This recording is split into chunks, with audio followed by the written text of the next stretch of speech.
Bienvenue en Nouvelle-Aquitaine, dans le département de la Dordogne, appelé également le pays des 1001 châteaux ou le Périgord. Madame, monsieur, vous venez d'embarquer pour un voyage dans le temps, coloré et gourmand. Pommes sarladaises, gâteaux aux noix, truffes, magrets de canard. Dis-moi ce que tu manges, je te dirai qui tu es. Je commence ce voyage gustatif dans les magnifiques jardins de Marquessac. Et puis je vous emmène, entre autres, au marché de Sarlat-la-Canéda, dans les rues de Périgueux ou encore derrière les remparts de l'impressionnant château de Bénac. C'est à mes yeux l'une des régions les plus belles de France. Soyez les bienvenus dans vos échappées belles.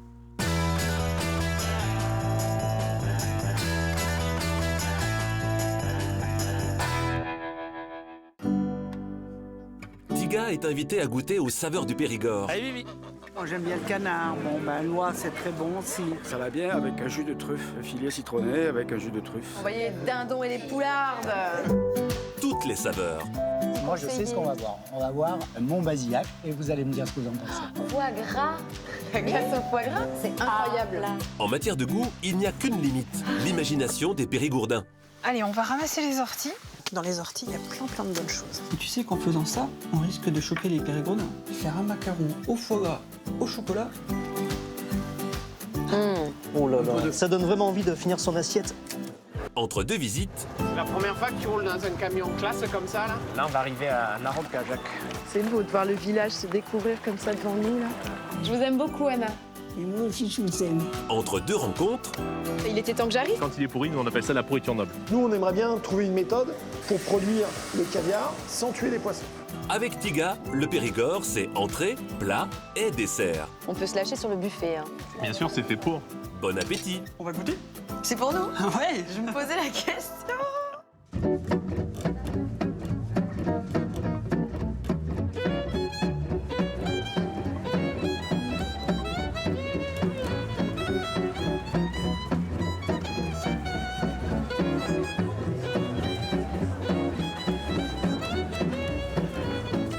Le roi du Périgord noir, c'est le canard, c'est le coin-coin, c'est le duck. Allez, on le goûte, messieurs, dames. Venez goûter le canard. Merci. Celui qui rend fou les femmes, c'est le coin-coin. Bonjour, madame. je peux goûter aussi? Mais bien sûr, madame, avec grand plaisir qu'on peut goûter le canard. C'est très bon. C'est très bon. Ça vous plaît? Je vais vous prendre cèpe et noix, puisqu'on est dans le pays des noix. On vous remercie infiniment. Excellentes vacances, madame. Merci à Et vous une bonne aussi. journée. Merci, enfin, Et bon bonnes courage. vacances en Périgord, surtout. Hein. Merci, je vais me régaler, j'ai l'impression, ça commence Oui, bien. tout à fait. À Au bientôt. revoir, merci. Au revoir.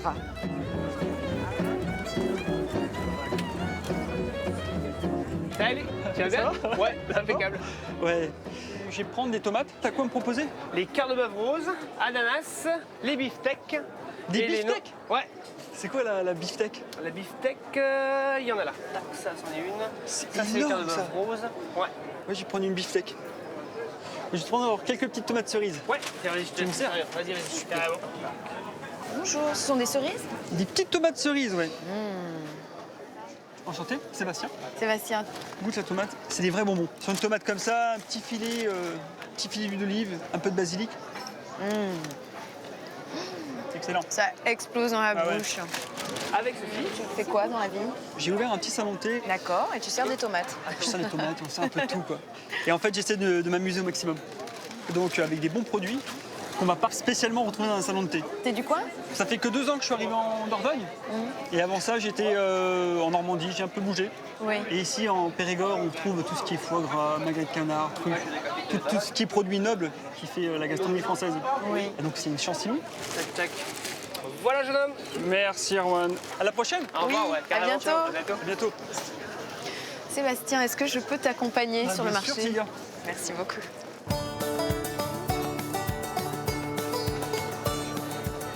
Il y a du monde, hein? Beaucoup de monde. Et ça là, c'est la capitale du Périgord noir et c'est le plus grand marché du coin. Producteur de miel. Je vais goûter l'extra. Ouh, on va goûter. On va goûter, oui. Là, il très est bon. tout frais, quoi. Je l'ai récolté il y a 2 semaines. J'adore celui-ci. Colza, c'est un miel crémeux, fin et acidulé. On le sent derrière les mâchoires. C'est crémeux. C'est plus doux, crémeux. Moi, j'aime beaucoup quand il est crémeux Ouais. comme ça, le miel. Merci. Ça fait 6,50. Merci beaucoup. Merci à vous. Merci beaucoup. Nicolas. C'est moi. Merci pour la dégustation.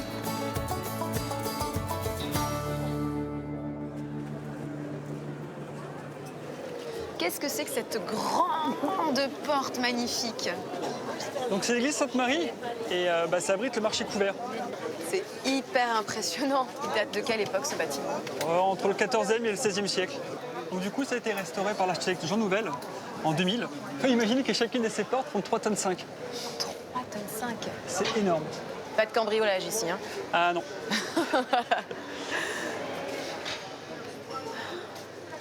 Tu vois, l'intérieur, c'est tout à fait le style que j'adore. La pierre blanche, les murs épais, les formes rondes comme ça. La nef de cette église est vraiment magnifique.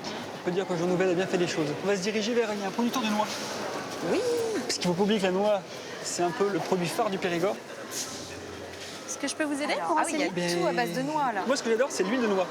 L'huile de noix. Je trouve sur un petit plat, Ouais. en finition, on parlait des tomates cerises, avec un petit filet d'huile de noix juste dessus. Un peu de fleur de sel, c'est délicieux. Ça ouvre l'appétit, tout ça. Tu en as besoin? Oui, je vais en prendre un petit flacon et on va prendre 200 grammes de noix, s'il vous plaît. Avec plaisir. Et tu les prends déjà Déjà en cassés. cerneau, oui. D'accord. En comment tu dis? Cerneau. Le cerneau, c'est l'intérieur de la noix. Et quand on les casse, on dit qu'on dénoise les noix. Et lorsqu'on retire le cerneau, on dit qu'on énoise les noix.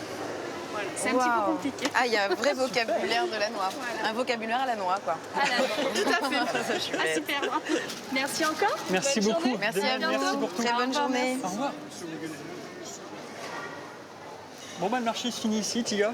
D'accord. Si tu n'as rien de prévu, je t'invite à découvrir mon salon de thé à Bellac. Avec grand plaisir. Merci. Allez, c'est bon.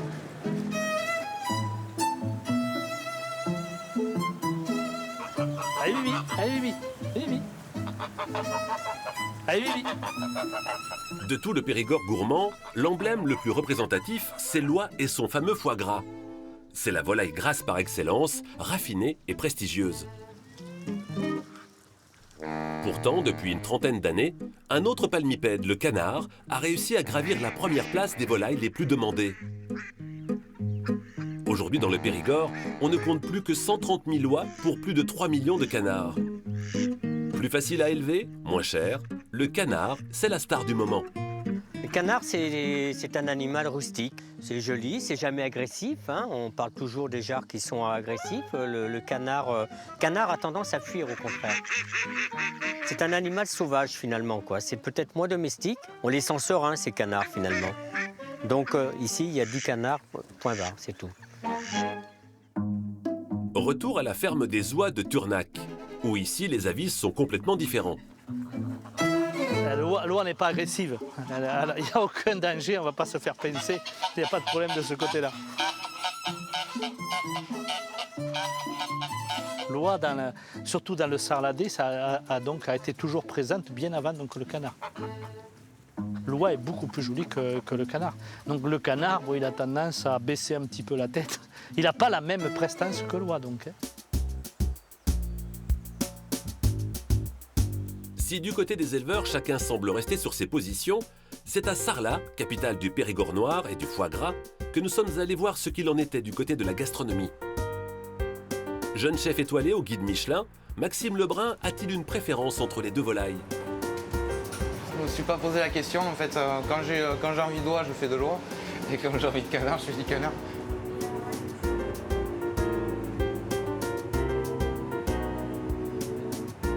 L'oie, justement, c'est plus fin, c'est plus délicat, il y a un peu plus de saveur et c'est moins sauvage, en fait, par rapport au canard.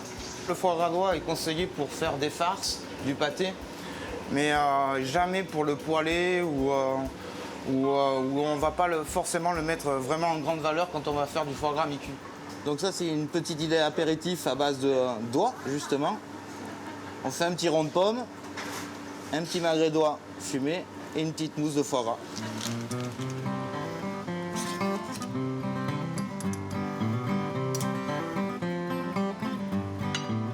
Si les restaurateurs ont aussi des avis bien précis, qu'en est-il alors des consommateurs?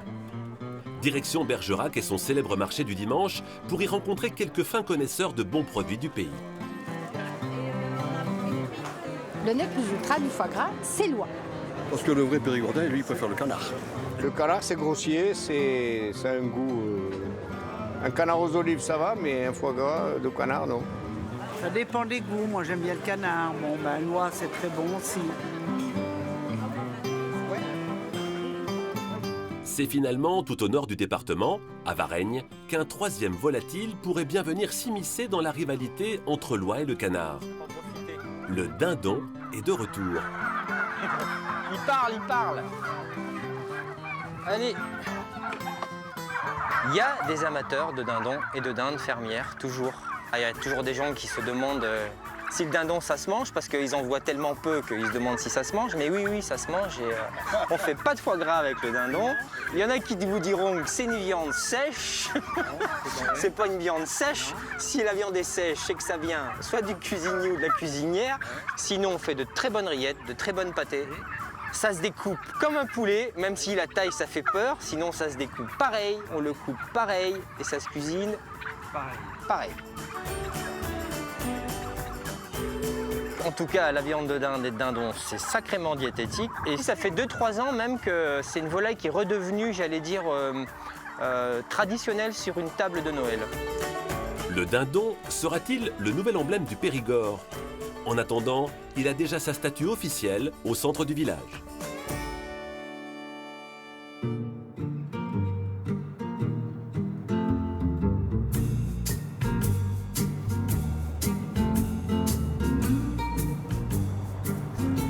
La Roque-Gajac, dit le panneau. On arrive à la Roque-Gajac, qui fait partie des plus beaux villages de France. Et là, à droite, c'est mon ancien restaurant. Donc tu as quitté le restaurant La Plume d'Oie à la Roque-Gajac. Oui. Et là, tu as un resto à Bénac maintenant. Alors plutôt un salon de thé. C'est une transition, ouais. Pour ensuite ouvrir un restaurant. Ah, c'est super beau là. Ah bah là, l'entrée avec les noyers de chaque côté, les champs de maïs à gauche, à droite, ça remonte vraiment le Périgord.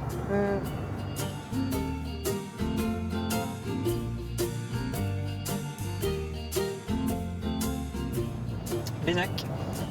Tu vois comment le château est surplombe le village? Ah, il est construit le long de la roche. Voilà. On est arrivé.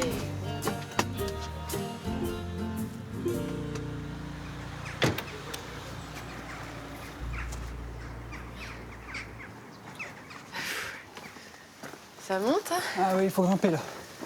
C'est pas facile d'accès. Ton salon de thé.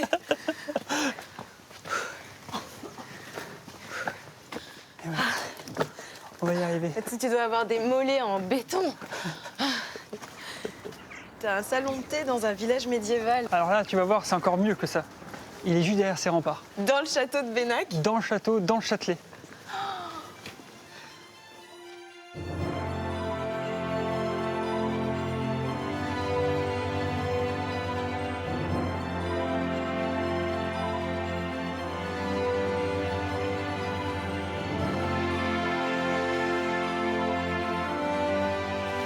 Et là, voilà mon salon de thé.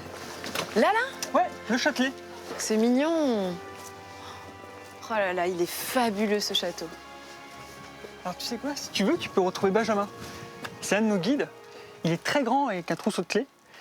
Et moi, pendant ce temps-là, j'ai préparé tout ça. T'as vraiment pas besoin de moi? Pas du tout, j'ai préparé tout ça. Sûr, hein? Ouais. Bon, ok. Allez. Merci Seb, à tout à l'heure. À tout à l'heure.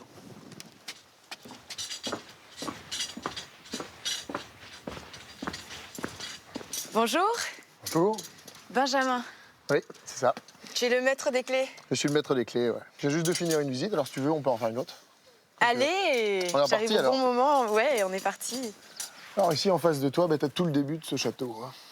On est ici vers 1115. Hein. À ce moment-là, Maynard de Bénac, le premier seigneur de Bénac, va commencer la construction de ce qu'on appelle le donjon, hein, la tour maîtresse, hein, qu'on a construite directement ici sur le rocher. Alors, la tour est extrêmement massive, hein, puisque les murs font ici entre 2,50 m et 3 mètres d'épaisseur quand même. Maintenant, on va se déplacer dans la haute cour pour voir comment le seigneur arrive à financer tout ça. Wow. Et en face de toi, la réponse à notre question. Hein. C'est la Dordogne qui explique ici la richesse de la seigneurie. Faut pas oublier que la rivière, c'est avant tout un formidable axe de communication. Et justement, tous les bateaux, en passant devant Beynac, étaient obligés de payer un droit de passage. Alors on n'est pas les seuls, bien sûr, à avoir eu cette idée géniale, puisqu'entre Bordeaux et l'Auvergne, on comptait à l'époque une 60aine de postes de péage comme ça. Oui. Bon, nous, on va profiter qu'il n'y ait personne pour défendre le château, et on va rentrer dans la salle des gardes.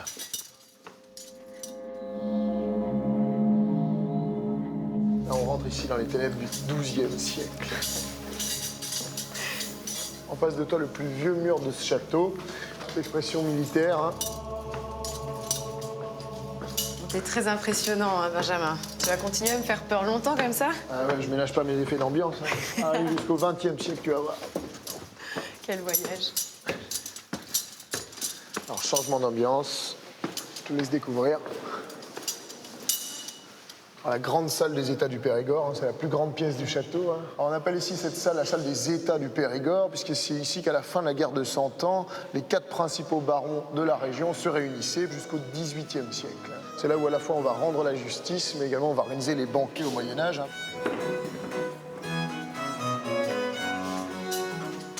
La cuisine du XIIIe siècle. Quand on voit des pièces comme ça, on comprend aussi pourquoi le château a beaucoup servi au cinéma. Il y a eu beaucoup de scènes qui ont été tournées ici, notamment une scène des Visiteurs 2. Je ne sais pas si tu te rappelles, mais tu vois Jacouille qui est poursuivi par un cavalier qui rentre ici directement à cheval et puis sauter dans cette barrique qui est celle du tournage qu'on a conservée pour l'occasion. D'accord.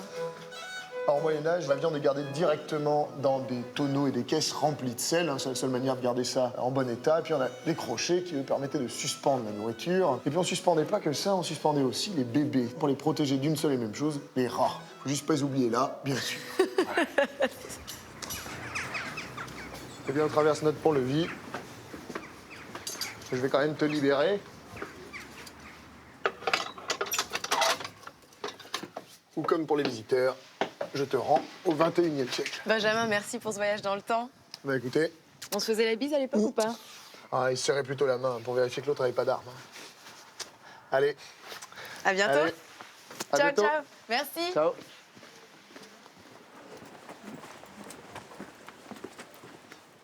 Coucou Seb. Hey Tiga, alors cette visite? Super. Bien? Bah attends, c'est grandiose, hyper impressionnant, vraiment. Je suis très heureuse. Ah bah super. On va faire des petits macarons au foie gras avec une petite ganache au piment d'Espelette. Super. Du coup, tu vas me filer un petit coup de main? Ça marche. Voilà chef, je suis prête. Bon, on va commencer par la ganache. Tu vas couper le piment d'Espelette légèrement comme ça. D'accord.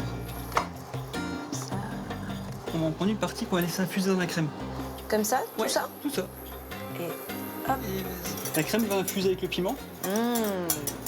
On va faire fondre un maximum de chocolat. On a quelque chose de bien épais en fait pour la ganache. D'accord. Là. Et n'hésite pas, oui. Comme ça? Super. Bon, on va procéder au montage. Alors, tu vas voir, c'est super simple. On va prendre 2 coques de macarons, mettre une toute petite couche dessus.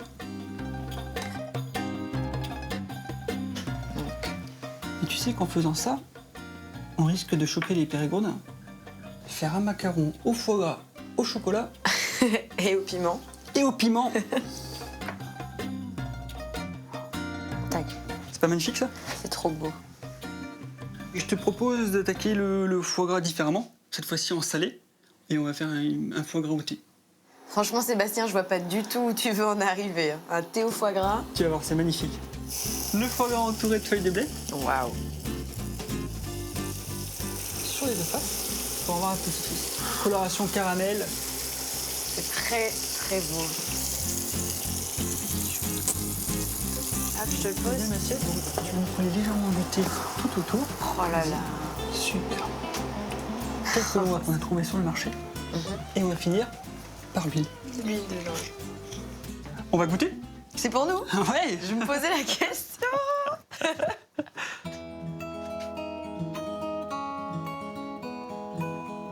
Oh là là.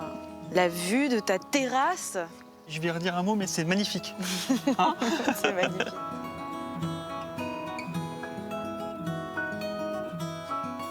On va se mettre là? Oui. Alors, par quoi on commence?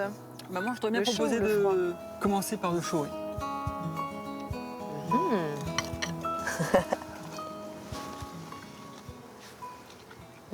C'est un mélange de saveurs. Et c'est nous qui les avons faits.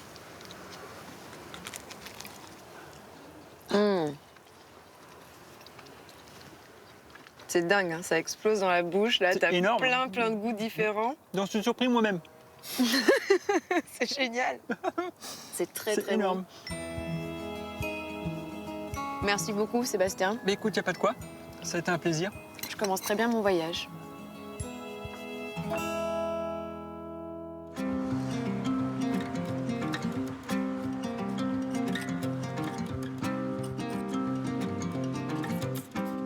Je suis arrivé en stop ici il y a quelques années, dans les années 70.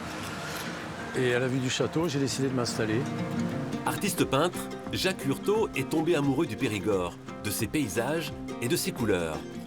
Mais dans ces tableaux, il y a aussi une présence, celle de la Dordogne, cette rivière qui a réussi à l'envoûter. C'est un peu mon psy, la Dordogne. C'est-à-dire que quand j'ai des coups de blues ou quelque chose comme ça, je me mets sur le bord de la rivière et puis je lui parle comme on parlerait à un psychiatre. Elle me répond des fois même avec les oiseaux, avec les trucs comme ça. La rivière, si on l'écoute bien, elle parle, elle murmure surtout. Elle a l'avantage de... Enfin, dans le coin. En amont, elle hurle un petit peu, mais ici, elle est tranquille, elle se promène. Elle fait un peu comme les touristes ici, elle se promène tranquille.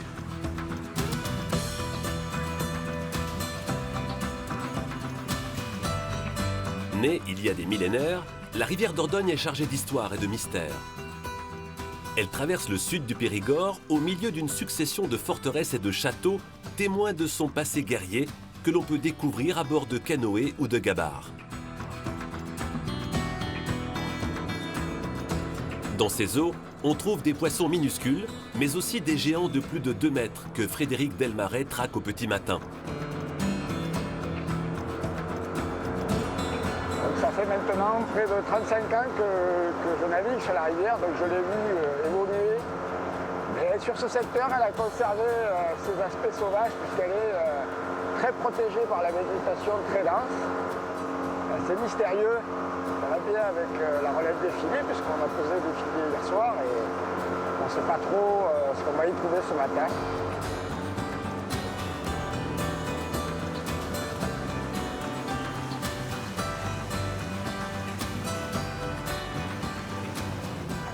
La rivière Dordogne est une rivière très poissonneuse, mais on note quand même que les populations qui la peuplent sont très différentes de celles d'il y a 30 ans, puisqu'on a constaté l'apparition d'espèces nouvelles, notamment le silure. Et du coup, la pratique de la pêche s'en trouve sans cesse renouvelée. Au siècle dernier, il y avait plusieurs centaines de pêcheurs sur la rivière. Aujourd'hui, cette petite pêche artisanale est devenue très marginale et du coup on essaie de la faire perdurer. Joli crochet. Hop, à la glacière. Si dans ses filets, Frédéric remonte régulièrement des brochets, des cendres ou autres poissons de rivière, depuis quelque temps déjà, il s'est lancé un nouveau défi, pêcher et commercialiser le silure. Il faut le prendre par les nageoires. Hop! Ce sont des poissons qui très régulièrement dépassent cette taille pour aller jusqu'à 2,30 m les plus gros qu'on a pris ici. C'est un poisson qui n'a pas d'arête. Donc on fait des brochettes, on fait des filets sous vide, on fait des rillettes, on fait un peu de tout et on découvre de nouvelles recettes chaque jour. Ça va bien avec un jus de truffe, un filet citronné avec un jus de truffe. Ça passe bien. Classée récemment réserve de la biosphère par l'UNESCO, la Dordogne reste aussi un fragile écosystème à protéger. Et c'est la mission principale de Guy Pustelnik, directeur de l'organisme public Épidore. Aujourd'hui, il accompagne un groupe d'étudiants qui part observer dans quel état se trouve la rivière. Sur la rivière, d'une manière générale, moi je serai devant, vous ne passez pas devant. Si jamais il y a un souci, je tiens à pouvoir vous récupérer, que vous n'ayez pas à remonter. Il y a quand même un peu de courant. Hein, donc descendre, c'est facile, remonter, c'est plus difficile. OK ? Il y a un double jeu aujourd'hui. C'est faire connaissance un peu avec la rivière et puis comprendre un peu tout son fonctionnement. Et 2, faire des observations sur des sites précis La rivière Dordogne a beaucoup souffert par le passé de deux phénomènes. Des extractions de gravier massives qui ont abaissé le niveau et retiré du gravier. Et puis, nous avons dans la partie amont des grands barrages hydroélectriques qui ont complètement perturbé les débits. L'objectif, c'est de redonner à cette rivière une sorte d'équilibre, en quelque sorte, qui va lui permettre de fonctionner sans perturber les activités humaines. Hansa, faites au moins semblant de ramer. Sinon, on ne va jamais s'en sortir. Avec son association, Guy ne se contente pas de faire de l'information ou de la prévention. Il se mouille aussi, et notamment pour étudier toutes les résurgences, les puits, les sources ou les rivières souterraines connectées avec la Dordogne. Ah ben, c'est pas connu du tout, c'est une vasque qui est privée, qui est au milieu des champs, du maïs, des noyers. Donc en fait, c'est presque un privilège. Presque ma piscine privée, ça. Voilà.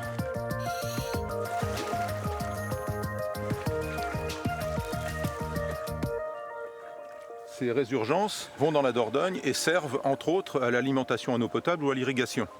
Donc on a intérêt à connaître toute la qualité et donc de fait l'origine de toutes ces eaux qui à un moment donné convergent vers la Dordogne. On essaye de comprendre d'où ça vient et savoir si éventuellement il y a des pollutions qui la rejoignent. Un travail et une connaissance essentiels pour que la rivière conserve la grande qualité de ses eaux. Et si petit à petit la Dordogne livre quelques-uns de ses secrets, beaucoup de mystères restent encore à découvrir.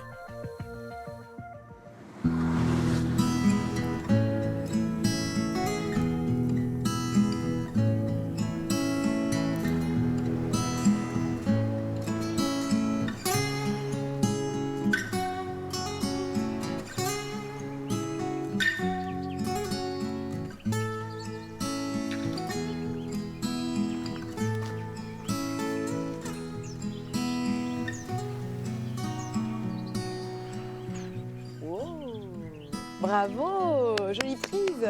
Merci, bonjour. Bonjour. Qu'est-ce que c'est? Une petite perchette. Je m'appelle Tiga. François de Viges. Je suis de passage dans la région. Je profite d'être dans le Périgord vert pour me promener dans ces forêts. C'est vraiment verdoyant, effectivement. C'est très joli. Donc François, c'est un étang ou un lac ici? C'est un étang puisqu'il y a une retenue d'eau qui alimente mon moulin. Ah, le moulin, c'est le bâtiment qu'on voit là-bas? Tout à fait, le moulin de la Paire. Je fabrique de la farine, de l'huile de noix, du pain et également le couteau, le Périgord. Si vous voulez, je peux vous faire visiter. Avec grand plaisir, c'est hyper sympa. Cette petite perchette est un petit peu trop petite, on va lui laisser prendre un peu de poids. Voilà, on lui rend sa liberté. On lui rend sa liberté.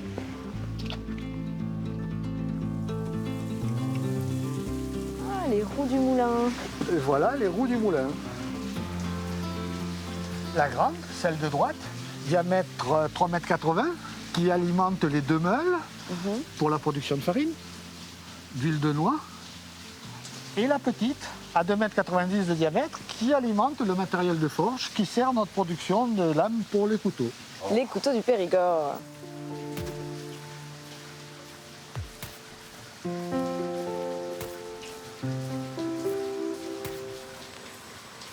Donc c'est ton atelier. Voilà, c'est la forge, avec tout le matériel nécessaire à la fabrication de lames de couteau. Ah oui, le tablier de forgeron. Il est beau, il est en quoi? C'est un cœur souple qui me sert de protection. On va partir d'un fer rond pour faire une lame. D'accord. François, tu es forgeron de père en fils? Non, c'est une passion qui m'est venue il y a une quinzaine d'années. J'ai fait quelques stages et puis c'est en forgeant que l'on devient forgeron. C'est vraiment un rêve là, que voilà, tu réalises. Voilà, c'est vraiment ma passion totale. Ça se voit, t'as un grand sourire. Est-ce que c'est assez rouge? Oui, quand il est rouge cerise, c'est très très bien. Magnifique. Ou attends, je m'écarte, attends, je m'écarte. Il faut l'aplatir, le rendre le plus mince possible. Et après, on va terminer sa forme au marteau et à l'enclume. C'est du boulot, hein? Ça prend gentiment forme. La production de coutellerie se fait dans ce bâtiment-là. Atelier bois et acier, ok. Voilà un manche que l'on développe. D'accord. Les 4 couleurs du Périgord qui sont des couleurs naturelles. Oui, oui. Aucune teinture. Le Périgord vert, oui. Nous sommes en plein dans la région avec sa verdure et ses étangs. Le Périgord pourpre, le Bergeracois avec la vigne. Oui. Le Périgord blanc, le centre pour le calcaire. Le calcaire, oui. Et le Périgord noir pour la truffe. Voilà les 4 couleurs du Périgord. C'est génial.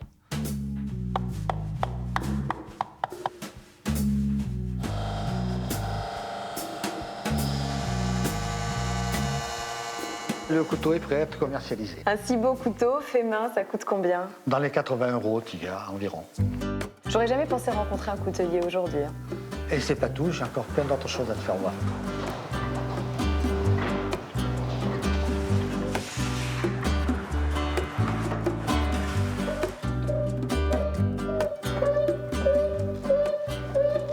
Voilà, Laurent est en train de terminer la pressée d'huile de noix.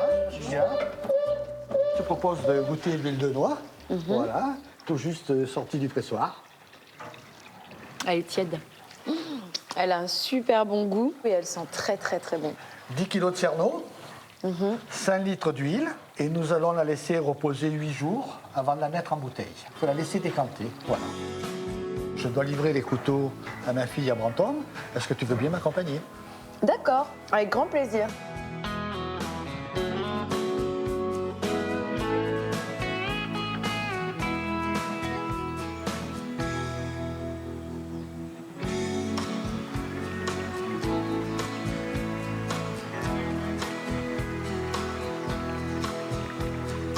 C'est beau ici et c'est calme. Oui, nous sommes à Brantôme, la Venise du Périgord. La Venise du Périgord, pourquoi ce nom? C'est lors de la visite du président Raymond Poincaré en 1913. La ville était inondée. Il y avait des crues très fréquentes avant la construction du barrage. Il a visité la ville en barque. Et c'est à cette occasion-là qu'il a baptisé la Venise du Périgord. Et le nom est resté. Et le pont là sur lequel on est, il a quand même une architecture assez particulière, non? C'est un pont coudé. Oui. C'est un pont bâti à l'équerre. Ils sont très rares en France. C'était pour résister à la force du courant de la rivière la Drôme. D'accord. C'est pas une erreur de fabrication? Non, non, c'est volontaire.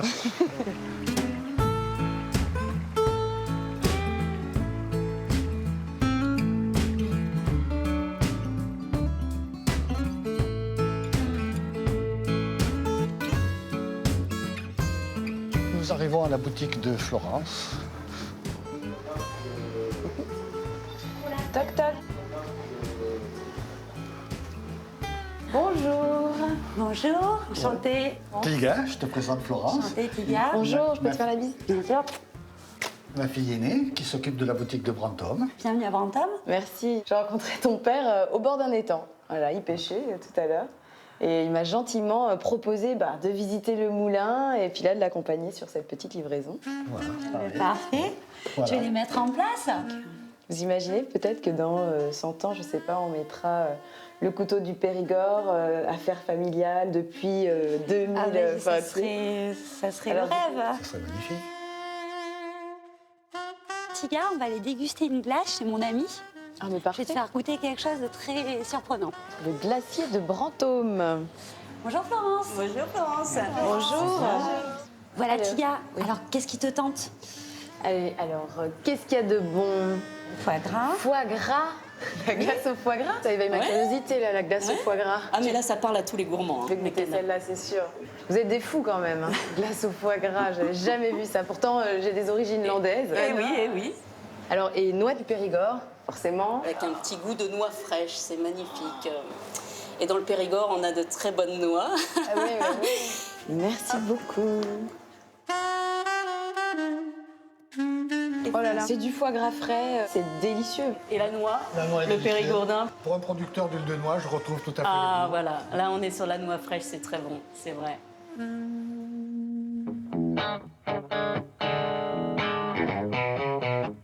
Si la grande majorité des fermes du Périgord se ressemblent, quelques-unes ont su développer des particularités bien loin du monde paysan et souvent nées d'une passion. Sur la ferme, il y a une quarantaine de vaches limousines. Et après, il y a une soixantaine de vaches pas comme les autres.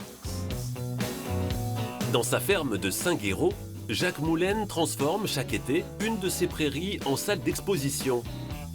Entre deux troupeaux de limousines, on peut y découvrir une soixantaine de vaches grandeur nature, mais en résine. Ça amène une touche artistique en plein milieu d'une prairie. Je trouve dommage qu'il n'y ait pas plus d'activités land art dans des régions comme ici, oui, bien sûr, parce qu'il y a la place déjà. Et c'est très bien reçu en plus. Ça amène une connotation un peu décalée, originale, et la vache a un capital sympathie énorme. Alors bien sûr, c'est celle-ci qui a le plus de succès auprès des enfants. C'est vrai qu'elle a été médiatisée. Le principe, c'est ici, ça reste une ferme. Vous voyez, c'est pas un parc d'attractions. Ça plaît beaucoup, l'idée qu'il y ait les vraies vaches à côté des autres. Hein. Ces vaches, pas comme les autres, sont toute l'œuvre de dessinateurs de bandes dessinées, de peintres et d'artistes locaux.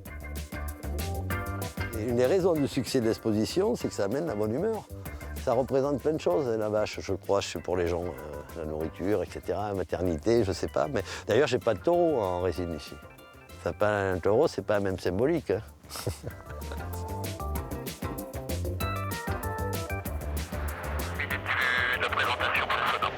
Merci Zulu Lima et vous pouvez intégrer la vente arrière 19. Ok, on fait un virage par la droite et on fait un selfie pour la 19 New York.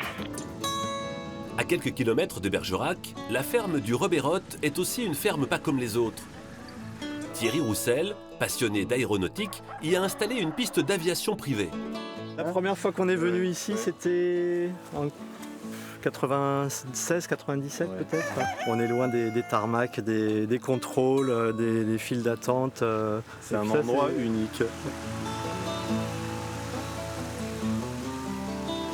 Nous avons donc l'exploitation agricole et la piste est intégrée au beau milieu de l'exploitation agricole, puisqu'il y a bien sûr encore du maïs, des céréales qui sont cultivées sur la ferme.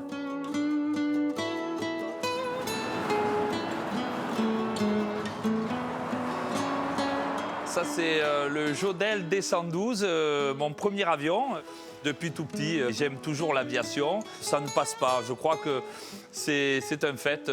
Quand on aime ça, on le garde toute sa vie. Hein. Disons que pour réaliser des choses, souvent, faut les rêver. Hein. Et moi, je ne pense pas que je serais resté à la ferme si je n'avais pas eu la piste, quoi. Dernière acquisition de Thierry, un petit ULM biplace avec lequel il aime s'offrir quelques parenthèses au-dessus des beaux paysages du Périgord.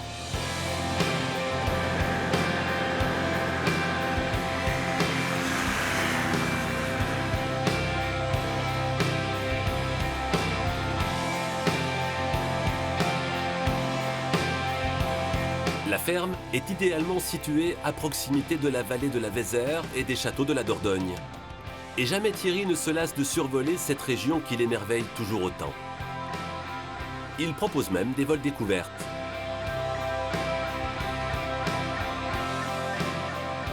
Mais pour l'heure, il faut déjà atterrir. La Robérotte est une ferme auberge et l'endroit est devenu une escale incontournable pour tous ceux qui pratiquent la randonnée du ciel. Avec une capacité d'accueil d'une trentaine d'avions, cette nouvelle forme de tourisme est devenue un véritable complément d'activité pour Thierry.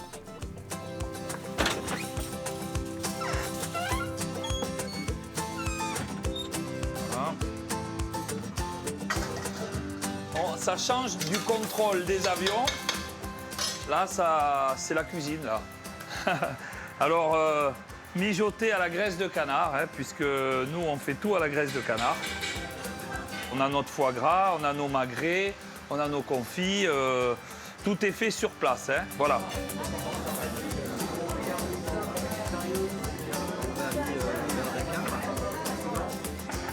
Cassoulet, confit, foie gras, à la bonne saison, Thierry produit aussi des truffes fraîches.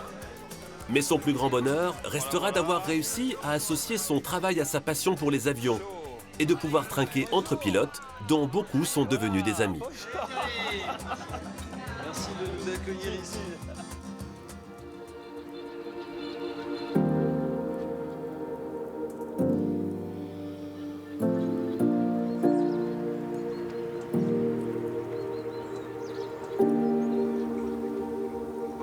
La route est belle aussi sur la Dordogne.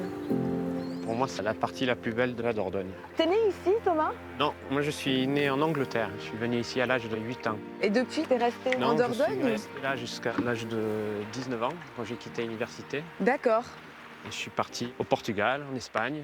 J'ai été ensuite muté avec ma femme à Paris. Et de Paris, on est venu s'installer là. Et donc, ça fait combien d'années que tu es de retour en Dordogne? Ça fait 11 ans. 11 ans.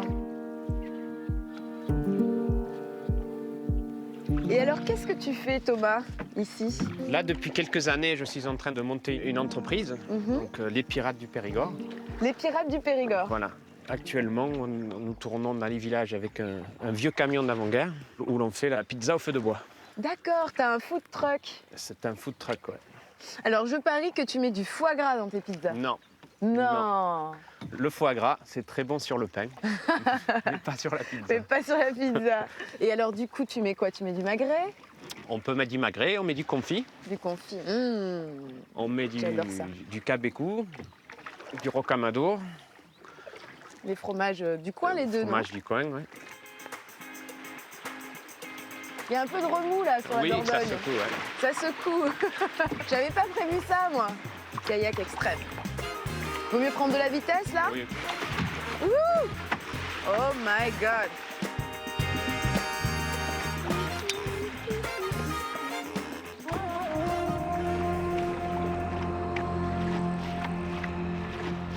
Là, on va arriver à La Roque-Gajac. C'est beau de voir le village se découvrir comme ça devant nous, là. Voilà.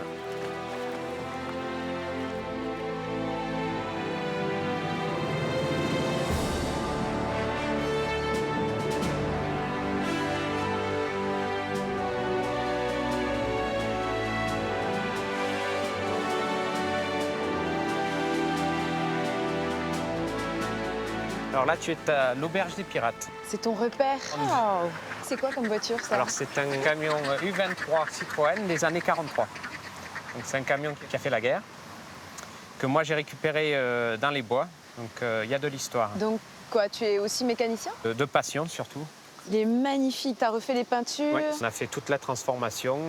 Donc, une cuisine pour la pizza, un feu de bois. Qui fume encore? Qui fume encore d'hier soir. Donc, là, mais tu peux attends. voir. C'est fou, ton truc. Donc là, tu as un Citroën Tube des années 59 que nous avons transformé en bar pour accompagner la pizza. D'accord. Et ensuite, en dessert, on a un camion glace, donc un triporteur Vespa, qui appartenait à la Poste dans les années 70. C'est un dingue. Tout ça, ce sont des voitures que tu as récupérées. Alors, c'est que des épaves qu'on récupère pas cher. Soit on fait des échanges contre des pizzas. Et puis l'hiver, quand on a le temps, on les retape. Le food truck fait du troc. Voilà, c'est ça. Est-ce que je peux conduire? Je sais pas, là. Hé, il y a une oie à l'intérieur. C'est tes fameuses mascottes? Alors, la mascotte des Pirates du Périgord. Il s'appelle Captain Mickey. Il est trop mignon. Voilà, je te le donne, je t'en fais cadeau si tu veux. On les propose aux enfants l'été. Oh, youhou! Merci, Thomas. Eh bien, de rien. Bon, allez, je passe de l'autre côté. Allez, ça marche. Thank you, my friend. De rien. Et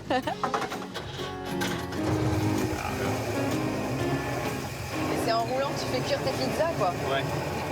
C'est la première fois que tu roules dans un camion classe comme ça, là? Oui, aussi chic.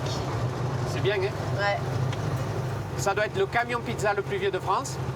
Parce que je pense que personne d'autre a fait un camion pizza avec un utilitaire de cet âge. Et je crois que c'est le seul camion avec un four à bois comme celui-là. Là. On aime bien refaire ce qui est abandonné, que ce soit des véhicules, des tracteurs, des bâtiments même. C'est ça la passion, recycler, voilà. Et d'un point de vue psychologique, tu sais ce que ça veut dire ou Je crois que je dois être un fou.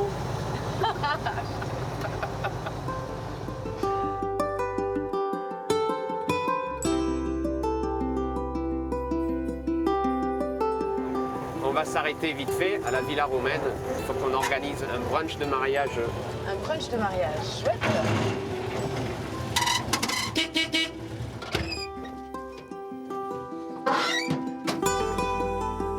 Bonjour Thomas. Salut David, je te présente Tiga. Bonjour. C'est ma nouvelle serveuse. Bonjour Tiga. Oui, Enchanté. Elle est à laisser. Ça y est, je fais partie des pirates. Ouais. Bienvenue dans le Périgord. Merci beaucoup. J'ai un mariage le week-end prochain. Ouais. Avec un beau menu, une centaine de personnes. Ouais. Pour le samedi soir. Et j'aimerais que le dimanche midi, tu m'organises avec Ouais. le truck un brunch dehors, à l'extérieur. Ouais. Et on pourra faire rentrer le truck ici. Ouais. De manière à ce que les clients puissent venir se servir. On mettra les tables là. C'est génial. Comment t'es venue l'idée comme ça de proposer des pizzas pour un mariage? Parce que c'est le côté convivial. Puis une fois que vous avez goûté les pizzas de Thomas, de toute façon, vous pouvez que les aimer. L'ancien camion dans la cour ici, c'est vrai que c'est joli. Ouais. C'est visuel. Hein. Et c'est le contraste qui marche bien. Ça plaît aux grands et aux petits. Bon, il va falloir qu'on reprenne la route. Ok. On part à Saint-Martial. D'accord. Ciao. Et alors, la vie d'un Anglais en Dordogne, c'est différent? C'est comment? Ouais, c'est un style de vie complètement différent que de l'Angleterre. On travaille autant, mais on prend le temps de vivre. Et c'est ça qui nous plaît.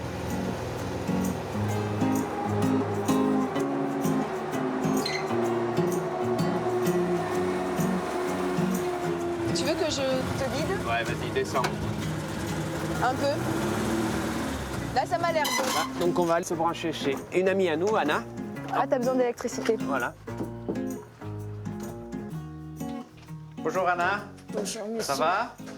Comme tu as vu. Oui, écoute, je te présente Tiga. Elle vient me donner un coup de main aujourd'hui. Ah oui, Bonjour Anna. Enchantée. C'est vous qui faites la lumière ici? Oui, c'est un accord que j'ai eu depuis longtemps avec Anna. Moi, je lui paye une pizza et elle me laisse me brancher. Il faut bien qu'il travaille. Et vous avez quel âge, Anna? 99 ans, madame. Waouh! Oui. Vous venez la chercher, votre pizza, à 7 h ou c'est nous qui la menons? C'est inclus dans le prix. Écoute, à 7 heures, elle c'est sera là à 7 h. Bon, il va falloir travailler un peu. Il serait temps. Je te présente la patronne, ma femme, Mélanie. Bonjour. Salut Mélanie. Là. La pâte est prête depuis ce matin. On la prépare à 6 h du matin, puis on la laisse lever au frigo. Et là, t'as de quoi faire combien de pizzas? Alors pour ce soir, on en a prévu une 50aine. J'y suis presque. Comme ça. Pourquoi moi ça va pas comme toi? Il y a du monde qui arrive, il y a même une miss. Tenez. Je vous en prie. Mais il est tellement beau aujourd'hui qu'on s'est dit. Oui, oui. Ça revient. Ouais. C'est parti, mesdames, messieurs, venez manger la pizza. À 7 h? Oui. Une boîte. Attends. Moi, je suis dans le chemin. Et voilà. Petit piment. C'est fait. Un voisin qui arrive avec mes enfants. Salut les enfants. Je viens de dire bonjour. Tu es anglaise aussi, hein? Oui. Et moi, donc le sud d'Angleterre, on tombe le nord d'Angleterre. Et les vacances, c'est en Angleterre? Ah non, nous on va toujours vers le sud maintenant. Chercher le soleil. Monsieur Maury, votre pizza est là. Voilà, la pizza de Claude. Merci. Je vous remercie. À bientôt. Et bonne soirée. Salut, bon appétit. Anna, c'est moi, je suis de retour. Oui. C'est Tiga. Alors, je vous laisse la pizza? Oui. Je vous aime beaucoup, Anna. Et moi aussi, je vous aime. Bon appétit. Au revoir, petite. Merci, Anna. Et voilà Tiga. Ouh, synchronicité. Pizza bien méritée. Merci. C'est une gourmande. Donc c'est une base crème fraîche avec des lardons, des oignons, des champignons et du roquefort. Fantastique. C'est la première fois que tu manges tes pizzas? Oui. Et elles sont pas mauvaises. Je suis d'accord. C'est super bon. Merci. Merci.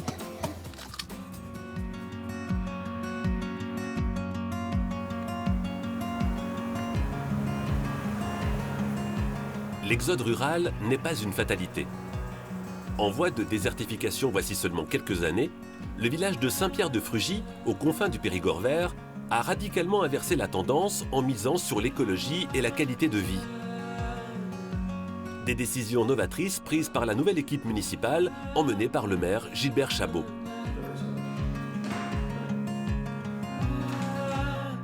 Il n'y avait plus aucun commerce, l'école était fermée depuis 1 an, lorsqu'on a été arrivé en 2008. Donc il n'y avait rien, le village n'était pas très vivant, on se posait la question que faire pour que les gens aient envie de venir nous voir, et pourquoi pas d'y rester. Mais on n'avait pas de méthode et tout, ça a été plutôt intuitif, mais effectivement ça a été toujours tourné vers la protection de l'environnement et surtout le rendre vivable, voilà, notre village. Voilà.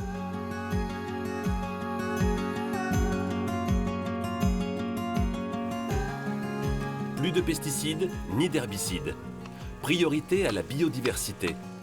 Les premières mesures prises par la municipalité ont été radicales, comme lorsqu'il a été décidé de réenherber le cimetière. Des choix qui ont rapidement convaincu la plupart des habitants et des employés municipaux. Je J'ai totalement adhéré au projet parce que en fait, je venais aussi d'une filière environnementale. J'étais sorti d'un BTS gestion protection de la nature. C'était pour un enfant du pays logique de continuer dans ce chemin-là. Sainte-Passe-Fougy, je partage les idées, je partage tout.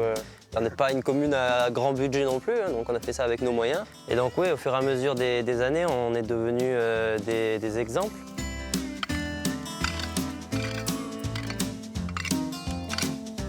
Je m'occupe de Sainte-Passe-Fougy comme si c'était mon jardin. Guillaume n'a pas été le seul à adhérer aux valeurs du village. Très rapidement, un magasin d'agriculture biologique a ouvert ses portes et a réussi à fédérer plusieurs producteurs locaux de légumes, de fruits ou de fromages. Et puis dans le village, des initiatives solidaires ont fleuri un peu partout, à l'exemple d'une bibliothèque partagée. Et finalement, c'est l'ouverture d'une école Montessori qui aura été le point d'orgue de cette renaissance. On peut les mettre de côté, l'escargot et le ver de terre, et aller... Je crois, oui. Regardez, elles arrivent, les filles. Un petit peu plus sur le fond, là-bas. Ils ont d'abord essayé de refaire une école publique. Et puis, moi, je suis arrivée quelques années après avec mon projet d'école Montessori, école alternative. Donc, je cherchais un lieu, en fait, où développer cette pédagogie-là. Et donc, j'ai été tout à fait bien accueillie ici. Et tout a pu se mettre en place très facilement.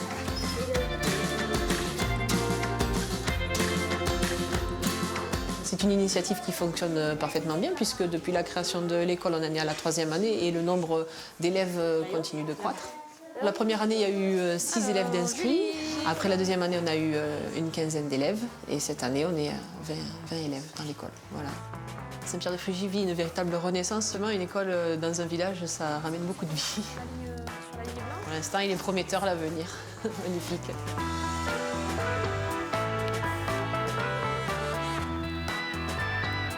Moi, j'habite à Paris, dans le 10e arrondissement.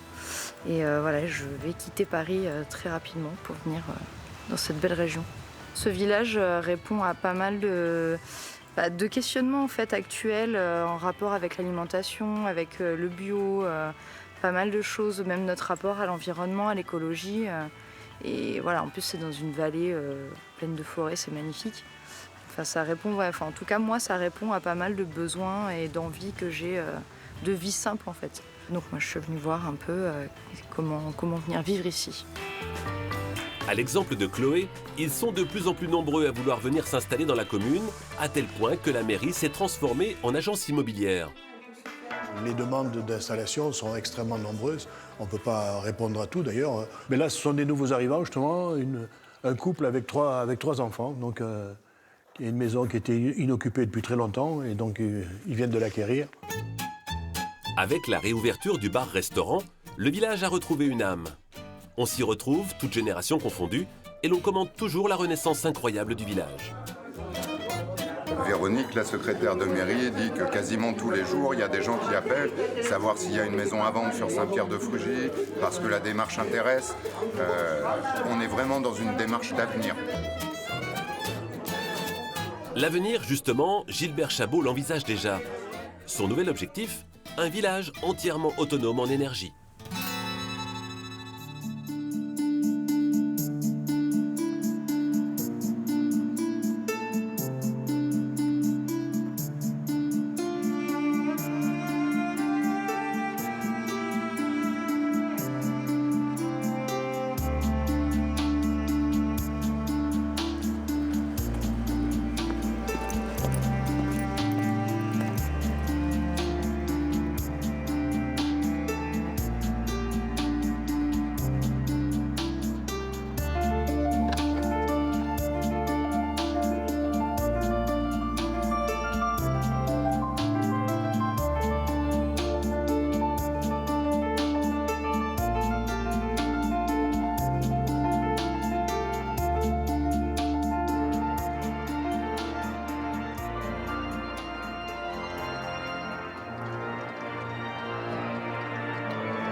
C'est magnifique. Voilà une entrée en fanfare. Qu'est-ce que c'était? Ça, c'était une sortie en si bémol majeur de Louis-James Alfred Lefebvre-Velly, qui est un musicien très connu sous le Second Empire, qui manifestait son attachement à la musique de fête. Une musique de fête dans une église, c'est courant? Alors pour moi, l'orgue, c'est quand même un instrument assez social. L'orgue n'est pas qu'un instrument qui est fait pour pleurer, pas du tout, au contraire. C'est un instrument au cœur de la ville qui doit rassembler le plus de gens possible. À l'image de ces milliers de tuyaux qu'il y a à l'intérieur, qui ont chacun un son, mais qui participent à l'ensemble de l'harmonie. Et finalement, tout le monde s'entend pour que ça sonne le mieux possible. Je m'appelle Tiga. Enchanté, Tiga, moi c'est Christian. Christian, ça fait longtemps que tu joues de l'orgue? J'ai commencé très très jeune, l'orgue et le piano. Ça fait 52 ans que je joue. Waouh! 52 ans. J'avais pas vu, donc t'as la possibilité d'avoir les instruments que tu veux? Oui, oui, tout à fait. Alors c'est joli d'ailleurs parce que... La trompette... Voilà, trompette, clairon, flûte. Flûte, il y a des hautbois, il y a des petites flûtes.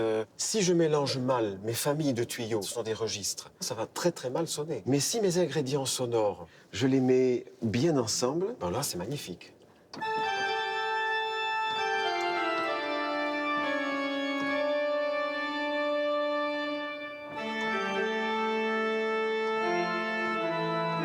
Ah non. Bon, je sais plus. Très bien, pas mal. 3 ans de piano. Ah, ben ça revient, hein. T'es trop gentil. Ouais, j'ai touché un orgue. J'ai joué de l'orgue. Ah oui. Eh bien, on va aller voir qui se cache dans le cœur de l'instrument, ce qui est assez rare. Hein. On a l'impression que c'est un peu désordonné au premier abord, mais en fait, c'est très très bien classé.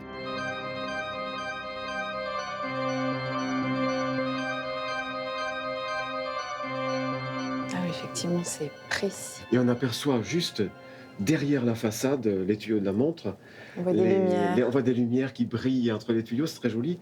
Et c'est le fameux lustre que Napoléon III a offert à la cathédrale.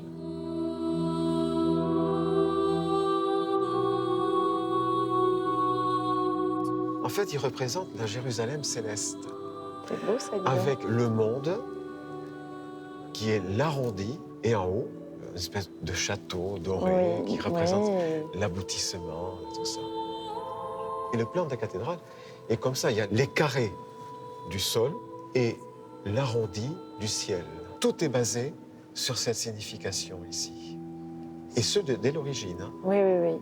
Parce qu'Abadi, quand il a reconstruit la cathédrale, a respecté le plan. Alors ça, je sais que c'est lui qui a construit le Sacré-Cœur à Paris. Voilà, il a construit le Sacré-Cœur à Paris sur les plans de la cathédrale de Périgueux, puisqu'il avait déjà restauré cette cathédrale auparavant.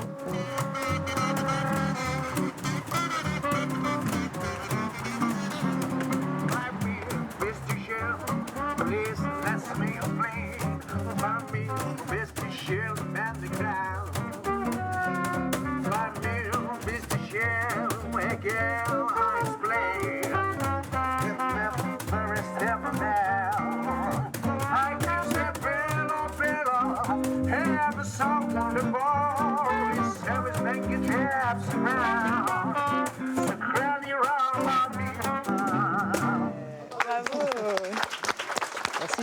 Et ça swing ici, hein. Place du Coder, Cap Périgueux. À fond la classe. Tiga. Charlie, enchanté. Salut Charlie, bonjour. Patou. Je suis très intriguée par cet instrument. J'ai jamais vu. Ben, c'est une contrebassine. Une contrebassine. Ouais, ouais. Fait avec une bassine, une corde à linge et un manche à balai, que là je l'ai rendu un peu plus sympa. C'est un instrument d'imitation qui a le mérite de faire des notes graves, mais jamais désespérées. Je vois ça, en tout cas vous avez mis l'ambiance là. Hein. Et qu'est-ce que je peux faire à Périgueux? Parce que c'est vrai que ça fait longtemps que je suis pas venue ici. Ben là je pense que c'est pas loin de la pause déjeuner. Je peux t'amener chez mon frère, qui a un petit truc à tapas juste à côté, super sympa. Avec plaisir. Allez, super, c'est parti. Là, c'est un peu la rue des Bardeniers qui arrive à la place Saint-Louis, qui est juste après, avec la grenouille qui est bien connue des Périgordins. Vraiment, j'adore Périgueux. C'est un bonheur de revenir ici. Et je l'ai quitté pendant quelques temps et de retour en vacances, en fait, je suis passé devant la cathédrale et j'ai dit bon, ben c'est bon, je reste. Bah oui. Je repars pas, non, je repars pas. Yes. La source. Ouais, il l'appelle la grenouille alors que c'est une statue de femme en vérité. Et en vrai, c'est une femme, oui, qui boit comme ça. Et voilà, donc on arrive chez mon frère et justement, on va grignoter un morceau et j'ai quelque chose à te montrer. Ça va bien? Ça va aussi? Ouais. Bon, c'était bien, on va balader. Bonjour Julien. On y va. Et voilà, on va marcher un petit peu. Un peu de fraîcheur. Voilà, je fais un petit tartare de saumon au sésame, un petit risotto, champignons et confit de canard. Je vous souhaite une bonne dégustation. Ça donne vraiment envie de finir son assiette.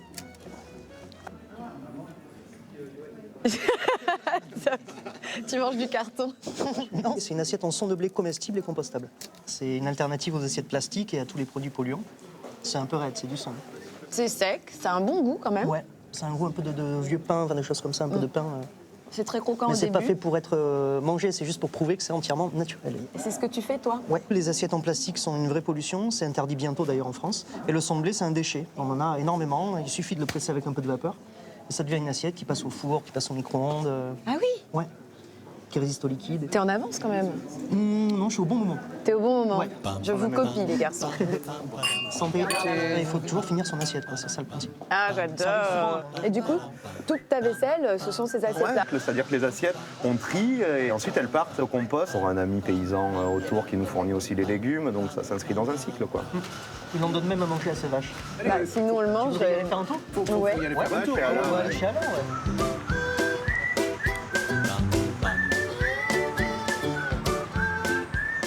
Rappelle-moi comment s'appelle l'ami chez qui on va? Alain Lacoste, quelqu'un d'absolument investi. Les bouqueries. Là, on est chez lui. Hey, il y a des vaches là? Ouais. C'est celle-là? Ouais, elles vont arriver là, tu vas voir. Comment elles savent? Ben, on va klaxonner, mais normalement, elles reconnaissent pas notre klaxon, elles vont reconnaître surtout le klaxon d'Alain, quoi. Je te klaxonne? Essaye, vas-y.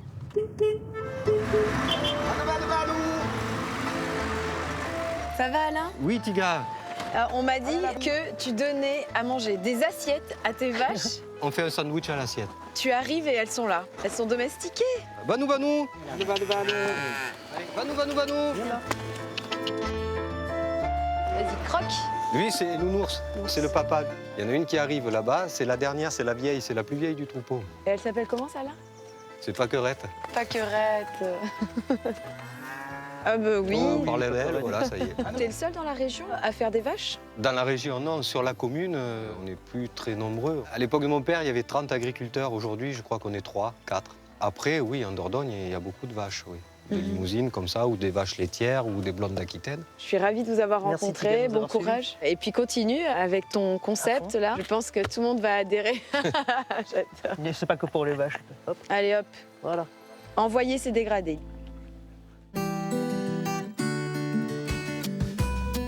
Connu pour son foie gras, mais aussi pour sa truffe noire, le Périgord regorge de produits gastronomiques haut de gamme.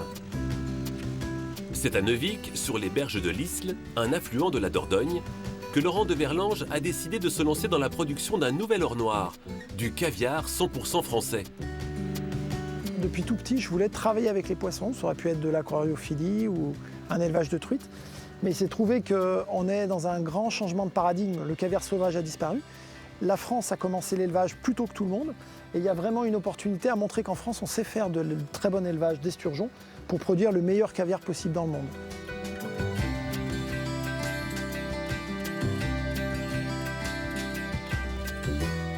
La ferme de Neuvic est aussi une ferme expérimentale où l'on essaye d'optimiser la qualité du caviar tout en prenant soin des conditions de vie de l'esturgeon.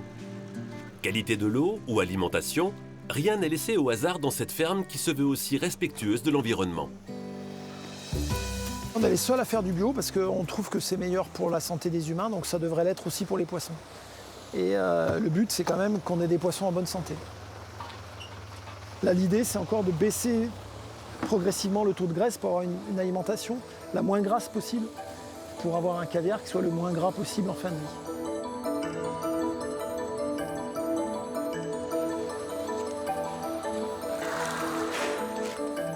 On a des poissons de 2015 ici. Donc ils ont 2 ans, ils font 2 kilos à peu près. Là, ils ont la bouche proactile, elle sort sur le fond, ils aspirent et ils récupèrent l'aliment. Donc ils sentent l'aliment avec leurs 4 petits barbillons là, qui sont à l'avant, et puis ils ont des petites papilles un petit peu partout dans la tête. Alors dans la zone grossissement, c'est-à-dire les femelles, on a à peu près 210-220 tonnes de femelles esturgeons. Et puis on a quelques tonnes de mâles et quelques tonnes de petits poissons de moins de 2 ans. C'est, mettons, 110 000 poissons. C'est quelle année, ça? Avant de rejoindre la chaîne de production du caviar, chacun de ces milliers d'esturgeons passera par diverses manipulations, dont une biopsie qui va servir à contrôler la grosseur des œufs. On mesure la taille des grains. Donc pour 10 œufs, on a 2,8 cm. Ça veut dire que chaque œuf fait 2,8 mm. C'est au-dessus de notre standard qui est de 2,5. Donc le poisson peut aller au laboratoire. Il sera produit demain.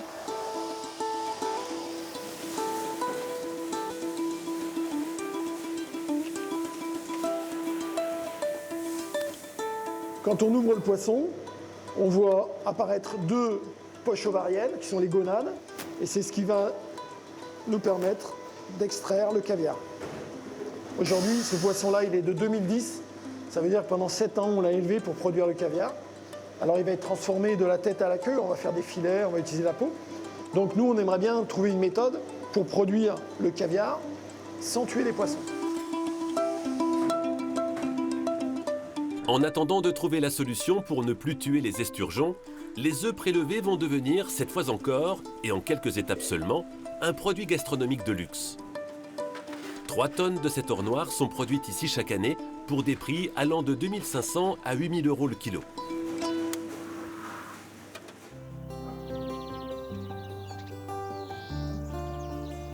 De l'esturgeon en Dordogne, ça n'est pas nouveau. La rivière a même été un habitat naturel de cette espèce.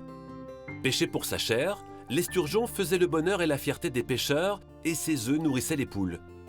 C'est à partir de 1920, avec l'arrivée d'une immigration russe, que le caviar s'impose sur nos tables et dès lors, l'esturgeon va disparaître progressivement.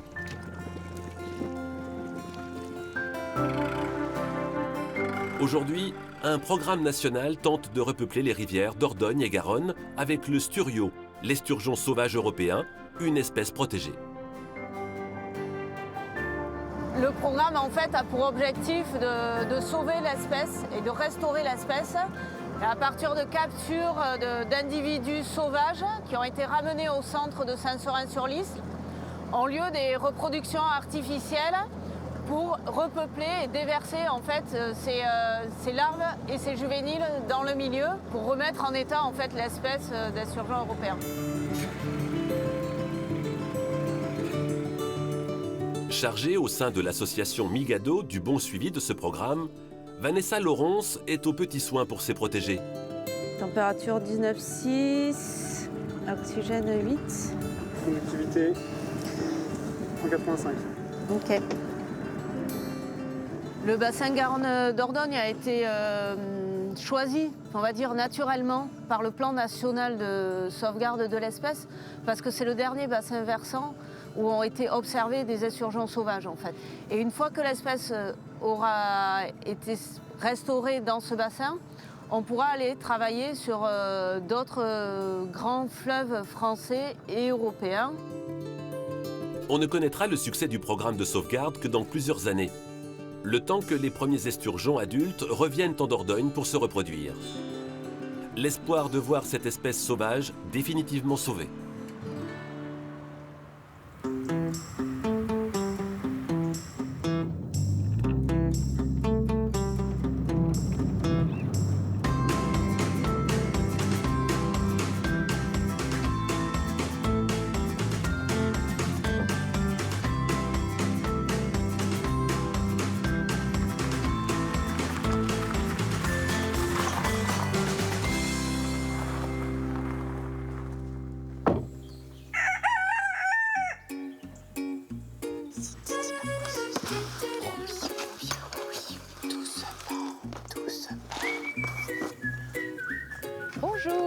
Bonjour Tiga. Bienvenue. Merci, tu es Magali. Oui. Bienvenue à la Fagette. C'est gentil. En pleine nature. Oui, oui. Tu as trouvé facilement? Bah oui, nickel. Ouais. La route était belle. Super. Il y a des animaux partout. Partout, j'ai compris. partout. Chez nous, c'est le domaine des animaux. Tu as Oscar et Ursula, gentils. nos 2 ânes. Oui, vas-y, sans problème. Je te montre la Fagette? Oui, Allez, viens. j'avais posé mon sac. C'est une belle ferme. Oui, on est bien ici. J'adore cette odeur. Donc voilà, tu as la suite lavande et la tontini où tu vas pouvoir te reposer. J'adore. Ouais, tu seras bien là. Voilà. C'est génial. J'ai l'impression vraiment que ces pierres, elles datent. Oui, on est vraiment sur une époque médiévale, absolument. Tu t'installes tranquillement et on se retrouve tout à l'heure pour une petite balade quand tu es prête. Avec plaisir. Moi, je vais pas tarder. Hein. Je me lave les mains et puis ça marche. Je m'installe, j'arrive. Allez, à tout à l'heure. À tout de suite. Merci Magali.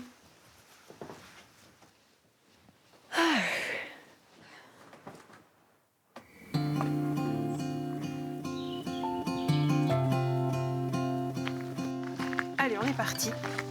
Je te donne un panier, on va aller à la cueillette. Je t'expliquerai en route ce que nous allons ramasser. D'accord.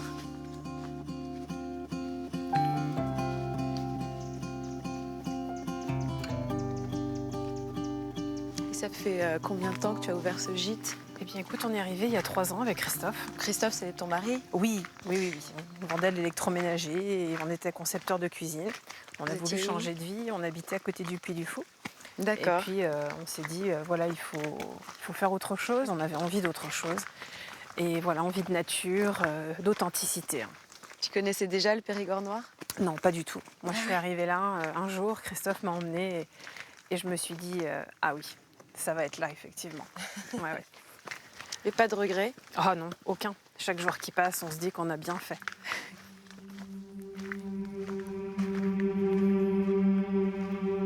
Alors là, justement, on arrive dans un endroit que j'aimerais te faire découvrir.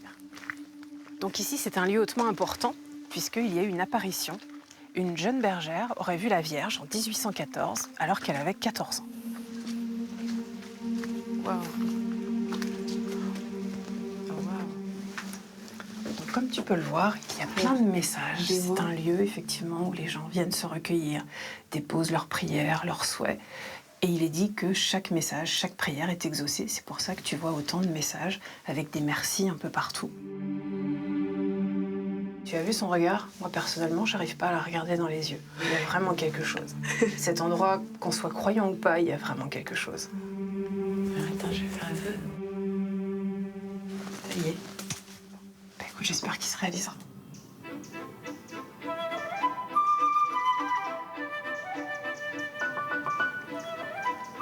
Ce soir, on fait une soirée médiévale. On adore le Moyen-Âge. On va aller cueillir des choses qui vont nous servir ce soir. La cuisine médiévale était très variée et avec des produits qu'on pouvait cultiver ou trouver dans la nature.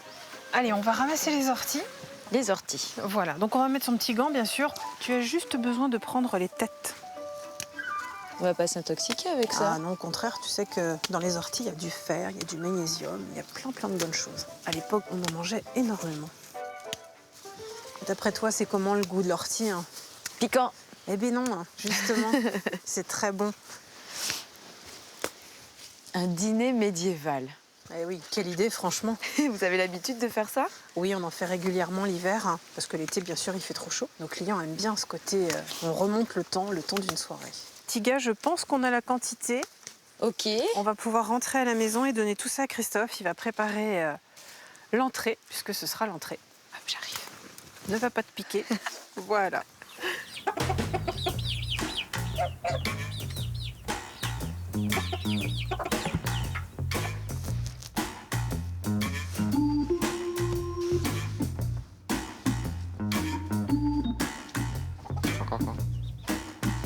Regarde qui nous attend.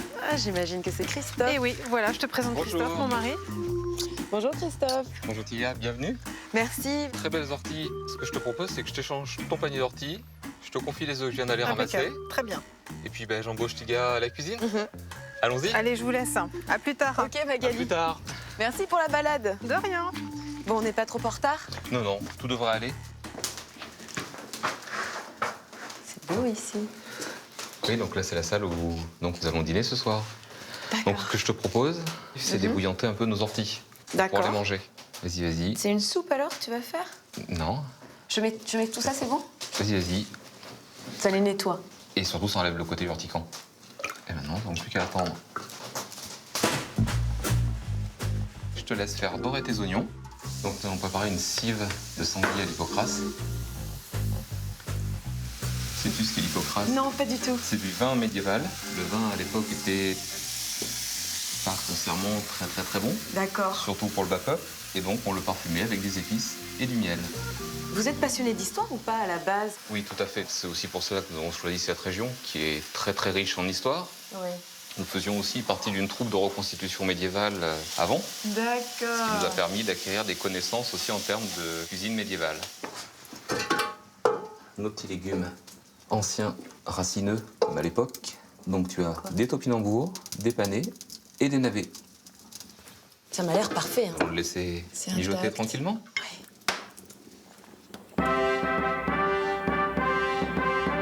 Waouh!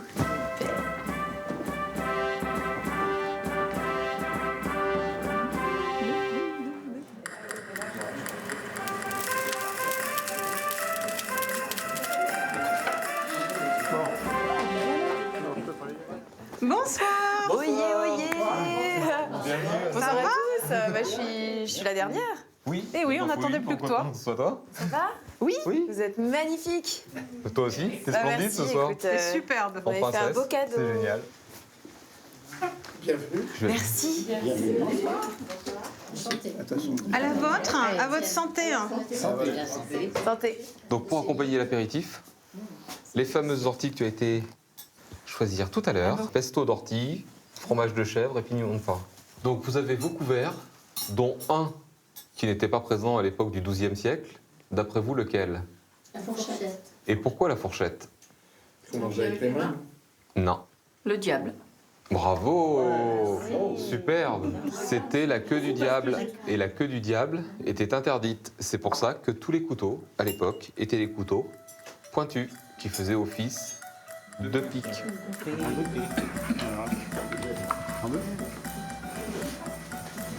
Ortiga, ces orties que tu as ramassées. J'aurais jamais pensé que c'était de l'ortie déjà, Oui. que vous nous servez. C'est très très bon. Je pensais que ce serait quelque chose d'un peu piquant, mais pas du tout, c'est très doux. C'est parfait, c'est rafraîchissant. Fais-toi plaisir.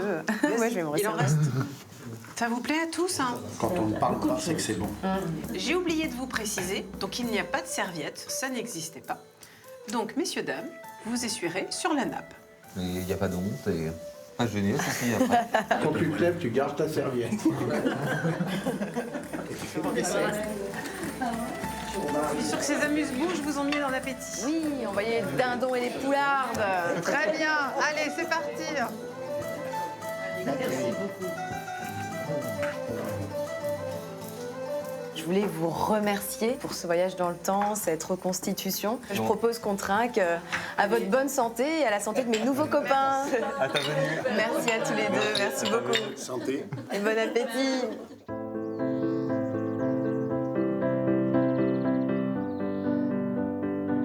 C'est au milieu des forêts et des plaines agricoles, dans un tout petit village, que se trouve l'armurerie de Lamartelle. Les fusils de chasse que l'on fabrique ici ne sont pas seulement des armes.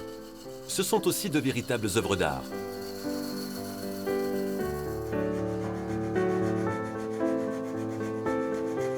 Depuis que je suis tout petit, j'ai fait toutes mes études en fonction pour devenir armurier. C'est un métier passion, oui. Dans tous les cas, l'armurerie ou n'importe quel métier d'art, il y a un métier passion. Ça a débuté, je pense, petit, bien sûr, avec la chasse. Que mon père chassait et les grands-parents aussi. Geoffrey Couder est l'un des plus talentueux armuriers de sa génération. Sa réputation est telle qu'il travaille pour des clients du monde entier. S'il fabrique ou répare des armes de chasse, il lui arrive aussi de restaurer de véritables pièces de collection. Ça, c'est la Rolls-Royce du fusil belge. Et celui-ci, ça, c'est un fusil, il vaut 150 000 € neuf. Un fusil, dans ces caractéristiques-là, avec ses gravures, dans l'artisanat, c'est deux œuvres d'art. C'est vraiment des pièces uniques. Et c'est pas les plus chères. Il y a encore plus cher. Il y a surtout pour les Russes, où on fait de la gravure, c'est rempli d'or partout, avec des bois comme ici qui sont somptueux. On arrive à des prix à plus de 500 000 €. Ah, les miens, moi, je suis plus modeste. Encore petit artisan, je commence à des prix un peu plus bas. La qualité reste exactement la même, sauf c'est simplement le nom qui est pas assez vendeur pour le moment. Geoffrey a le discours bien modeste, car ses fusils sont aussi des œuvres d'art. Entièrement fait main et sur mesure, il lui faut en moyenne 2 ans pour en fabriquer un. Chaque année, avant l'ouverture, sa boutique ne désemplit pas. Ici, les connaisseurs viennent préparer leur saison de chasse. Donc, il y a beaucoup de dommages ou pas? Non, il n'y avait pas grand-chose, juste l'entretien habituel, un peu d'huile sur les bois pour les rafraîchir, nettoyer un peu la mécanique, un petit coup des canons, regresser. L'intérieur, pas trop abîmé? Intérieur impeccable, c'était bon. Les éjecteurs sont impeccables, les percuteurs sont bons. Donc il est reparti pour un tour. Pour une saison complète. C'est parfait. Voilà. Ah, Geoffrey, pour moi, c'est le champion du monde de l'armurerie. Sincèrement, je l'ai vu travailler. C'est un armurier qui mérite à être connu. Voilà, il faut espérer qu'il y ait un peu de gibier maintenant. Oui, c'est ce qu'on espère. Du gros, il y en a, mais du petit gibier, c'est plus compliqué. Allez, c'est parti. Allez, on y va. Le Périgord est un territoire de chasse très vaste. Mais pour Patrice, cette activité est avant tout synonyme de plaisir partagé avec ses amis et ses chiens. C'est une région bénie des dieux, je crois. Tout le Périgord, et en particulier le Périgord noir. Je suis originaire du Périgord vert, mais j'avoue que le Périgord noir est vraiment très beau. C'est vraiment beau coin, mais toute la Dordogne est belle. Allez.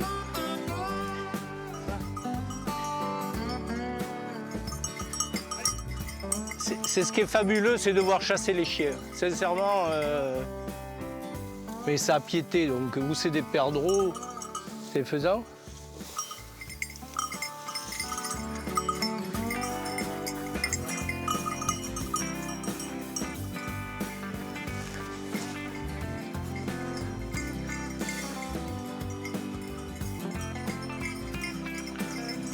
On découvre toujours des trucs, des choses extraordinaires. Et regardez la bourrie là-bas, si c'est beau.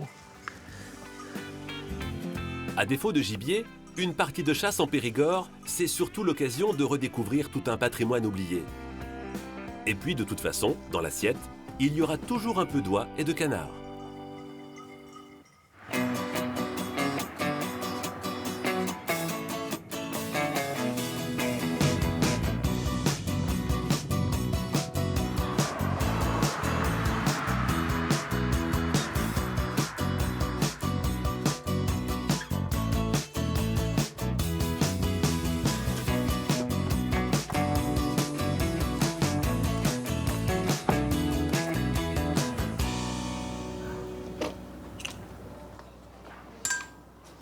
Bonjour madame. Bonjour. Bienvenue. Merci beaucoup.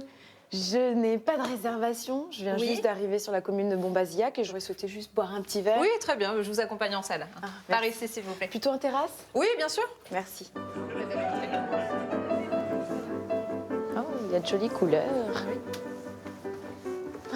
Waouh, je savais que j'avais choisi le bon endroit. Oui, c'est magnifique. Hein. Je vous en prie. Merci. Je vous appelle Bruno, notre sommelier. Hein. Merci beaucoup. Je vous en prie.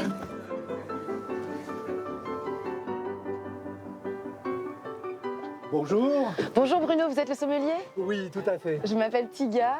Enchanté, Vous Tiga. avez un bureau magnifique. N'est-ce pas? J'ai la chance de travailler là. Qu'est-ce qu'on va boire ensemble? Eh bien, je ne sais pas, qu'est-ce que vous me Moi, conseillez? je sais ce qu'on va boire. On va boire un château de Montbazillac, un Montbazillac, et vous allez me dire ce que vous en pensez. J'adore les hommes entreprenants. Parfait. Château Montbazillac, 2011. Alors, goûtons ce soleil. Alors, voilà. Alors là, les couleurs sont superbes. Il y a du gras. On le voit le long du verre qui tombe. C'est une robe, c'est ce qu'on appelle? C'est la robe, oui, C'est on ça peut appeler ça la robe aussi. Et gentiment, on a des arômes qui arrivent. Ah oui. Ce qui est intéressant là dans celui-là, c'est que c'est pas si gras que ça, si envahissant. Il a une belle énergie encore. C'est un vin liquoreux. Exactement. Et c'est pas un vin qui est sucré, où il y a la sucrosité, où ça envahit la bouche. Ah oui. Ah, et tu es ça qui est amoureux de ton intéressant. vin. Ah, complet. Ah, moi, je suis un fou de ça. Moi, Oh là là. Est-ce que tu sais quand est-ce qu'on vendange? Le château de Montbazillac, je pense qu'ils ont commencé à vendanger. Tu crois que je pourrais m'inviter ou aller les aider Alors, je vais faire mieux que ça. Je vais les appeler. Et je vais leur dire que j'ai une volontaire pour les vendanges. Et je pense que tu vas être accueilli à bras ouverts. Ah, c'est génial. Merci. Merci Bruno.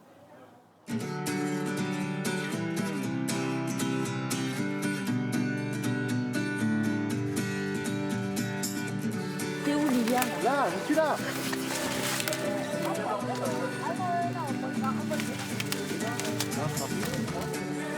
On pensait à bien effeuiller. Hein. Pour le deuxième passage, on levait bien toutes les feuilles qui peuvent cacher les grappes. On attend un peu. Ouais. Bonjour. Je cherche Guillaume. C'est moi. Guillaume. Bonjour. Bonjour Guillaume, je m'appelle Tiga. Oui, j'ai eu Bruno, oui. Eh bien écoute, voilà, je suis de passage dans la région. Le Montbazillac, c'est un vin mondialement connu et j'ai jamais fait de vendange. Ben, écoute, c'est l'occasion idéale. Déjà, voilà, tu vois, pour commencer, on a un petit panier, un petit sécateur. Oui. Et puis, ben, je vais te montrer ce qu'il faut faire. Il était temps que j'arrive parce que je vois que les raisins, ils sont tout moisis, là, ils sont pourris, il était temps de récolter. Oui, c'est vrai. Alors que ça peut paraître bizarre, mais nous, c'est ce qu'on attend en fait. Ça plaît pas forcément visuellement, mais quand il est pourri, nous on appelle ça la pourriture noble. D'accord. La pourriture en fait va avoir action de dessécher le raisin et ça va nous permettre d'avoir une meilleure concentration en sucre. Donc on va se diriger là, comme ça on va pouvoir avoir du bon raisin qui est bien pourri. Ça c'est parfait. Tu peux couper là, tu vois, juste en dessous, comme ça tu restes le raisin qui est sain, tu le laisses sur le pied. Alors attends, comme Ouais, ça. nickel. Parfait. Super. Voilà. C'est tout moisi, hein. Ouais, voilà. C'est normal, c'est vraiment ce que vous recherchez. C'est ce petit velours qu'on voit ici sur le dessus. Donc c'est le Botrytis cinerea, c'est le nom du champignon qui a cette action de pomper l'eau qui est à l'intérieur du raisin et de le concentrer en sucre. Hop. En le coupant, j'ai vu plein de poussière partir là. Vous voyez, ben là c'est le champignon qui est très volatile. Et en effet, là quand on le ramasse à cette période, en général, plus ça fume, plus le raisin est botrytisé et meilleur c'est. Et pourquoi le Mont-Bazillac plutôt qu'un Saint-Émilion? Parce que je suis né ici. Et que, depuis tout petit, je connais ce vin. Il faut continuer à exploiter tout ça et puis à le faire grandir.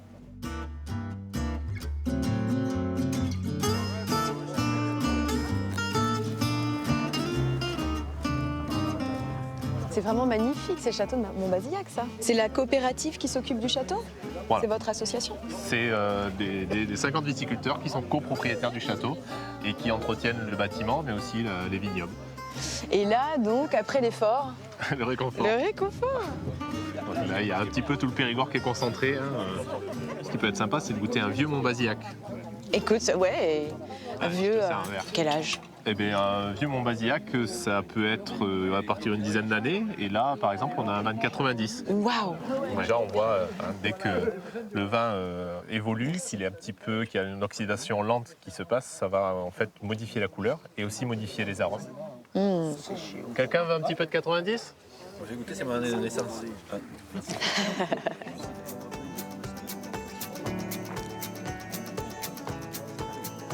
Je dirais caramélisé, mais je ne suis pas Ouais, une bien sûr, experte. ça c'est tout à fait un terme qu'on retrouve sur des vins qui ont évolué. Un sucre qui a déjà été travaillé. Donc, Et ça reste léger, on sent pas l'alcool, enfin je le sens pas. C'est très très bon. À boire avec modération évidemment, mais par contre, on peut se lâcher sur le buffet. Hein.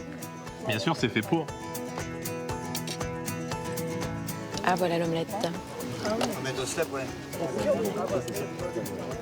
Bon, t'as trouvé l'omelette au cèpe? Oui, je suis en train de la déguster. Je voulais te remercier pour ton accueil. J'ai pas servi à grand chose dans les vignes, mais comme tu vois, je vous aide à manger l'omelette au cèpe. Mais voilà, c'est toujours un plaisir de recevoir des personnes, de présenter nos vins, de présenter notre métier. Et puis, voilà, donc, tu reviens quand tu veux. Merci beaucoup. Bonne récolte, bonne Merci. saison. Et merci. Et merci. Voilà. C'est bon. When the night has come and is dark in the moon. Et voilà, c'est ainsi que se termine mon voyage dans le Périgord. Ici, vous trouverez de tout. Des vestiges remarquables de l'histoire de la France et de l'humanité. Des cours d'eau, des rivières, des sentiers où vous promenez. C'est le paradis des gourmands et des amateurs de bonne table.